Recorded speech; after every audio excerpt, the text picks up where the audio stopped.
Assalamu alaikum student. This lecture for first year class chemistry subject. Today our last topic of this chapter number 3 gases. Let's have start with name of Allah. Bismillahirrahmanirrahim. You know that everything in this world is made up of matter. What is a matter? The every substances that have weight as well as occupy space called matter. तमाम चीज़ें जो वज़न रखी है जगह घेरती है मादा कहलाती है। और मैटर हैव द 4 स्टेट, 4 हालतें होती हैं, solid, liquid, gas and plasma. तो today let's have discuss about the plasma state. Solid, liquid, gases तो जनरली हम उसको ऑब्ज़र्व भी करते हैं, देखते भी हैं और हम उसके बारे में स्टडी भी करते हैं। तो आज हम प्लाज्मा स्टेट के बारे में कॉन्सेप्ट लेते हैं। तो plasma is basically the 4 state of the matter. तो ये हमारे जो साइंटिस्ट था, इंग्लिश साइंटिस्ट था विलियम क्रॉक्स, इसने 1879 में ये प्लाज्मा का हमें कॉन्सेप्ट डिस्कवर करके हमें उसने बताया था। तो डेली लाइफ के अंदर डिफरेंट हमारे जो एस्पेक्ट्स होते हैं, हमारे रोज़मर्रा ज़िंदगी के मुख्तलिफ पहलुओं में प्लाज्मा स्टेट का कॉन्सेप्ट लेना हमारे लिए बहुत इम्पोर्टेंट है। आप वैसे तो देखिए हमारे जिस अर्थ पे हम रहते हैं, यानी दुनिया में हम ये रहते हैं, हम जिस प्लेनेट पे, तो इसका जो मोस्टली जो पार्ट है या जो मोस्टली हम कहें कि कंस्टिट्यूएंट जो हिस्सा है वो 90+ जो है ना वो लिक्विड स्टेट में है, यानी वाटर की कंसंट्रेशन ज़्यादा पाई जाती है परसेंटेज अर्थ के ऊपर, क्योंकि ओशंस हैं, दरिया, समंदर हैं, लेक, स्ट्रीम्स वगैरह, पानी जो है ना वो ज़्यादा है ज़मीन के ऊपर, यानी लिक्विड स्टेट ही। So we can say that कि लिक्विड स्टेट मैटर के जो है ना वो ज़्यादा एग्जिस्ट करती है अर्थ प्लैनेट के ऊपर। बट लेकिन अगर हम ओवरऑल यूनिवर्स की पूरी कायनात की बात करें तो पूरी कायनात में जो सबसे ज़्यादा मैटर की जो स्टेट पाई जाती है वो प्लाज्मा स्टेट होती है। 99% से भी ज़्यादा पाई जाती है, एग्जिस्ट करती है। अगरचे ये होता है कि वी कैन नॉट सी, हम इतना ज़्यादा हम उस चीज़ को ऑब्जर्व नहीं कर सकते हैं, उसको देख नहीं सकते। और ज़मीन के ऊपर जो बाकी जो प्लाज्मा स्टेट की जो चीज़ें या जो हमारे पास एक्सपेक्ट्स है, जो भी हमारे पास सब सेक्शंस पॉइंट्स हमें जो देखने में मिलते हैं वो तो आर्टिफिशली भी होते हैं और कुछ नेचुरली भी हैं। यानी आर्टिफिशली जो साइंटिस्ट और इन्वर्टर वगैरह है जो use the plasma to conduct electricity in the neon signs and fluorescent bulb, यानी डिफरेंट हमारे जो इलेक्ट्रिसिटी वोल्ट्स होते हैं या इलेक्ट्रिसिटी हमारे जो फ्लोरेसेंस बल्ब्स होते हैं उनके अंदर इलेक्ट्रिसिटी पास आउट करके आर्टिफिशली प्लाज्मा स्टेट को इन्वेंट किया गया है, प्लाज्मा स्टेट को डिस्कस किया गया है। तो ये तो आर्टिफिशियल डिवाइसेस भी होती हैं, डिफरेंट फ्लोरेसेंस लाइट्स भी होते हैं जिसे हम न्यून साइंस ETC वगैरह मुख्तलिफ जो होते हैं हमारे इन्वायरमेंट में, मतलब वो बनाई गई हैं, इन्वेंट की गई और हम इन्हें रोज़मर्रा ज़िंदगी में इस्तेमाल करते हैं। तो प्लाज्मा स्टेट हम डिस्कस करते हैं कि हाउ इज़ प्लाज्मा फॉर्म, यानी बेसिकली ये बनता कैसे है। लिक्विड, सॉलिड और गैस स्टेट से अगर हम हट के प्लाज्मा स्टेट को डिस्कस करें कि ये स्टेट कैसे वजूद में आती है, ये किस तरह से बनती है, तो बेसिकली आप इस तरह से देखेंगे अगर किसी भी हम एक गैस को अगर हम हीट करते हैं, यानी कि when more heat is a supplied और more heat is a given to the any gas और that gas are consist of the number of the atoms और द मॉलिक्यूल। ऑफ कोर्स कोई भी गैस लेंगे तो उसके वो मॉलिक्यूल्स जो एटम्स होंगे वो क्या करेंगे, हीट को एब्जॉर्ब करके वो आयोनाइज्ड हो जाएंगे या डिसोसिएट हो जाएंगे इनटू आयंस में या चार्ज पार्टिकल्स में। यानी वो जो गैस होगी जिसको हमने हीट किया है वो अपने आयंस में, अपने इलेक्ट्रोलाइट्स में या अपने चार्ज पार्टिकल्स में डिसोसिएट हो जाएगी। वो कैसी हो जाएगी, सपोज वो जो इलेक्ट्रॉन्स होते हैं एटम के न्यूक्लियस के अराउंड अपने शेल्स में जो रिवॉल्व कर रही होती हैं वो उनको इतनी एनर्जी वो एब्जॉर्ब कर लेते हैं कि that they will be able to escape out from its atom. वो अपने एटम से बाहर एस्केप आउट हो जाते हैं, बाहर निकल आते हैं। ये सपोज ये एटम है, ये न्यूक्लियस है, न्यूक्लियस के गिर्द अपने शेल में ये जो इलेक्ट्रॉन रिवॉल्व करते हैं, जब इसी एटम्स को जब हीट प्रोवाइड की जाती है ये इलेक्ट्रॉन इतनी इनफ एनर्जी है हीट को एब्जॉर्ब करता है, अपने एटम को लीव कर जाता है, यानी छोड़ देता है अपने एटम को। इलेक्ट्रॉन एस्केप आउट हो जाता है, बाहर निकल आता है। जब जैसे इलेक्ट्रॉन बाहर आता है ये जो एटम होगा डेफिनेटली वो पॉजिटिव चार्ज पार्टिकल्स बन जाता है, एटम के ऊपर प्लस चार्ज आ जाता है। वैसे तो atom is a neutral particle है, हैविंग नो चार्ज, क्यों? Because number of electron and number of proton inside the nucleus are equal and neutron have no charge, so we can say that atom is a neutral particle. But when heat is applied to the atom, electron escape out from the atom, then atom become a particle, positive particle, charge particle बन जाता है, यानी cation बन जाता है.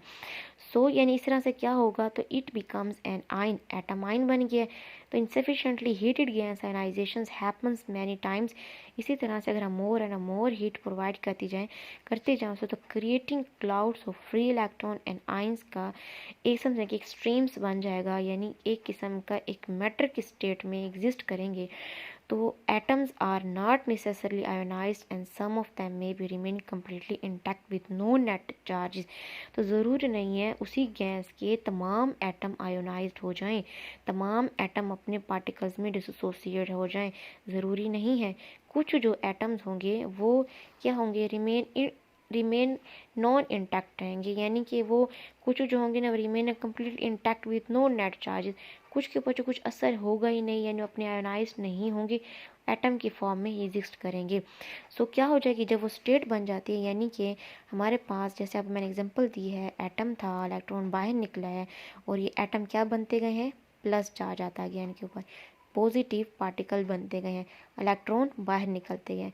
कुछ atom ऐसे भी हैं जो कि क्या है, वो रिमेन, यानी कि वो इनर्ट है, अभी तक वो उन्होंने, अब उनके पास कुछ रिएक्शन नहीं हुआ, इलेक्ट्रॉन नहीं निकले, एटम की फॉर्म अभी है पड़े. तो अब देखिए तीनों यानी कि पार्टिकल्स है या तीनों सिचुएशन जो है वो एग्जिस्ट करती है प्लाज्मा की स्टेट में. क्या होगा, दिस आयोनाइज गैस मिक्सचर, अब ये जो मिक्सचर बन गया किस किस चीज़ का, ये पॉजिटिव चार्ज पार्टिकल्स के भी बन गया है, इलेक्ट्रॉन का भी बन गया है और एटम्स का भी बन गया है जो कि आयन यानी कि न्यूट्रल एटम्स हैं.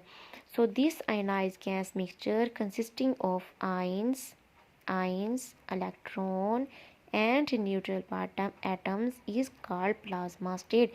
So it's mean that plasma is a distant state of matter containing a significant number of electrically charged particles and number sufficient to affect its electrical property and behavior.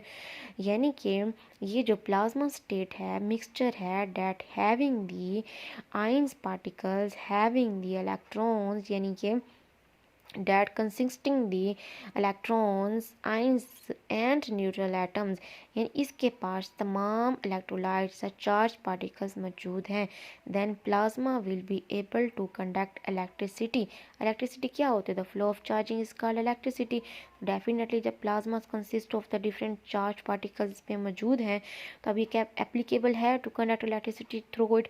तो इसी में electricity pass out हो सकती है. तो इसमें that कि वो second that the significant number of electrically charged particles are present in the plasma state and plasma will be able to conduct electricity through it due to the presence of the electrolytes or charged particles that are present inside the material.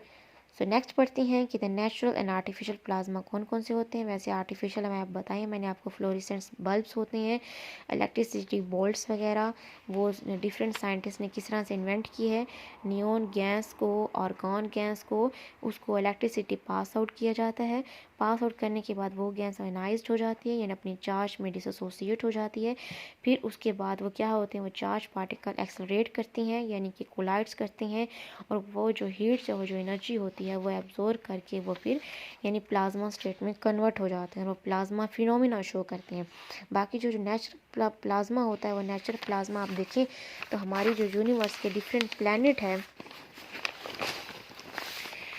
मुख्तलिफ planet है, हमारा जो solar system है, stars हैं, planet है, सन है, वो सारे प्लाज्मा से ही मिलके बने हुए हैं. तो प्रॉपर्टीज़ क्या हैं प्लाज्मा की, कौन कौन सी खसूसियात हैं. तो प्लाज्मा की वो कहते हैं कि जो स्टेट प्लाज्मा की स्टेट है वो एग्जिबिट करेगी to the collective response to electrical and magnetic field को, बिकॉज क्योंकि प्लाज्मा के अंदर चार्ज पार्टिकल्स हैं, यानी कि इलेक्ट्रिकल पार्टिकल्स हैं, वो मोशन करते हैं, यानी इलेक्ट्रॉन मूव करते हैं, कोलाइड करते हैं. सपोज जैसे भी मैंने बताया ना, इसके अंदर इलेक्ट्रॉन भी मौजूद हैं, इसके अंदर पॉजिटिव पार्टिकल्स भी मौजूद हैं, और उसके अंदर वो एज सच एटम्स भी मौजूद हैं।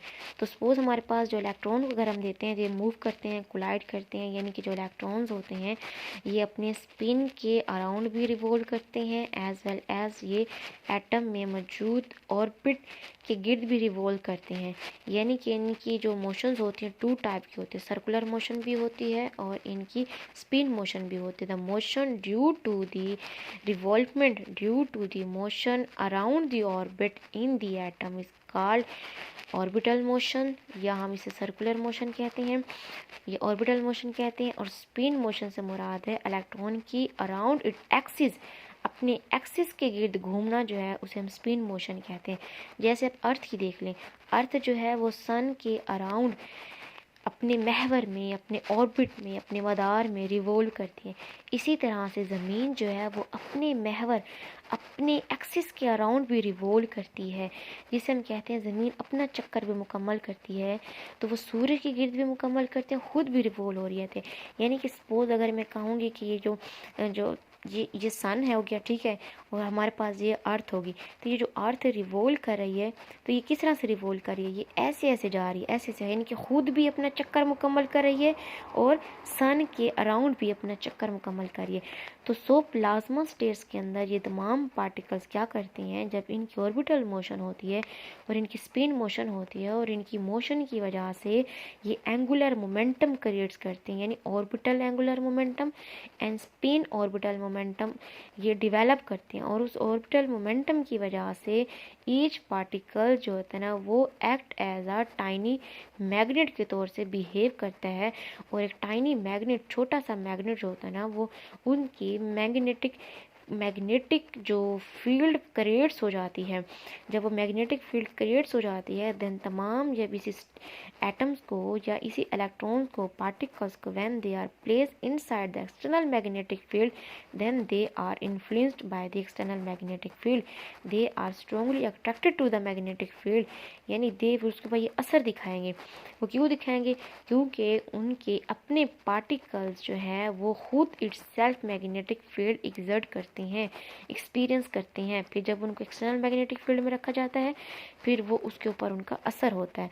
सो we can say that in the simple word में हम कहेंगे कि प्लाज्मा की जो स्टेट की ख़ास खासियत जो है वो ये भी है कि ये दे आर दी, यानी कि कॉम्प्लेक्स स्टेट है ऑफ द मैटर की, ये मैग्नेटिक फील्ड और इलेक्ट्रिकल फील्ड को अच्छा खासा रिस्पॉन्स करती है। Due to interactions make plasma unique, यही चीज़ जो होते हैं ना प्लाज्मा को ख़ास और रेयर बनाती है, उसकी अपनी मैग्नेटिक अट्रैक्शन की वजह से। सो आप उसके बाद नेक्स्ट पढ़ते हैं कि वेयर इज़ प्लाज्मा फाउंड, कहाँ कहाँ पाया जाता है, अभी मैंने आपको बताया है। तो नेचुरली तौर पर कहते हैं पूरी जो यूनिवर्स है 99% जो वो प्लाज्मा स्टेट से मिलकर बनी हुई है। यानी कि everything is made up of the plasma from sun to the cox, sun से लेकर कॉक्स तक तमाम बड़ी पूरी कायनात में सबसे बड़ी चीज़ है सन, सूरज, सबसे छोटी चीज़ है कॉक्स, बड़ी से छोटी तक तमाम चीज़ें इस कायनात के अंदर प्लाज्मा से बनी हुई है। हर चीज़ के अंदर प्लाज्मा पाया जाता है। कॉर्क क्या होता है? कुछ स्टूडेंट कंफ्यूज हो रहे हैं कि कॉर्क से मुराद है, यानी कि it's a elementary and fundamental particle of elements. देखिए ना, तमाम जो मैटर है किससे बना हुआ है? एटम से। एटम किससे बना हुआ है? इलेक्ट्रॉन, प्रोटॉन, न्यूट्रॉन से ना। और न्यूट्रॉन और प्रोटॉन कहाँ पे मौजूद है? इनसाइड द न्यूक्लियस मौजूद है ना।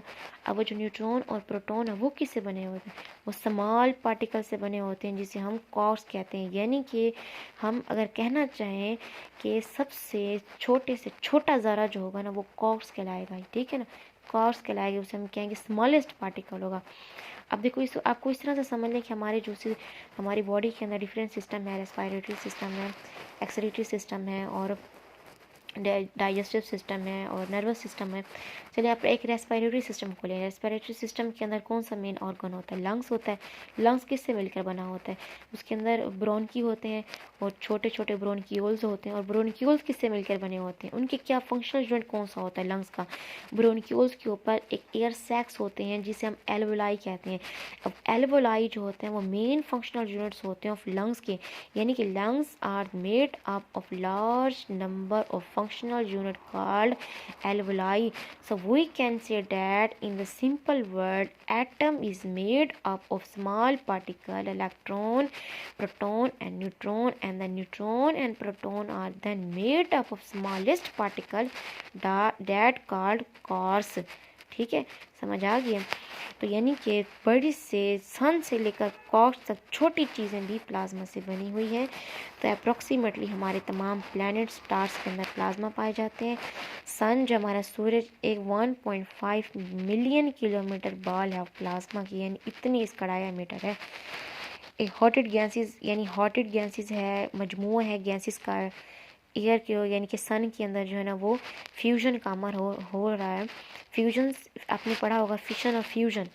फ्यूजन का जो प्रोसेस होता है यानी कि two small nuclei they are come close together to meet a large nuclei, उसे कहते हैं फ्यूजन का अमल। सपोज एक हाइड्रोजन एटम और एक hydrogen atom they are come close together to make a hydrogen molecule.